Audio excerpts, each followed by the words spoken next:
UP में BJP अपना दल और निषाद पार्टी के साथ लड़ेगी इंतखाब। बीजेपी सदर जेपी नड्डा ने कहा सभी 403 सीटों पर उम्मीदवार उतारेगी तीनों पार्टियां। रामपुर में स्टेज पर ही रोने लगे आजम खान के बेटे अब्दुल्ला आजम। सपा कारकुनान से खिताब के दौरान जज्बाती हुए अब्दुल्ला वालिद की तबीयत का कर रहे थे जिक्र।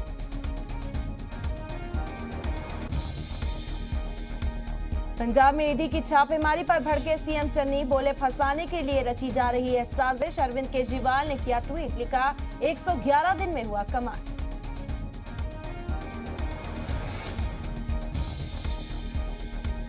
आज वजीर दाखिला से मिलेंगे असम और मेघालय के सीएम। जराये के मुताबिक दोनों रियासतों के बीच जारी सरहद तनाज़े को हल करने की सिफारिश करेंगे। पहाड़ों पर हो रही बर्फबारी में शुमाली हिंद में तेजी से गिरा दर्जा हरारत। सर्द लहरों की चपेट में दिल्ली, यूपी और बिहार।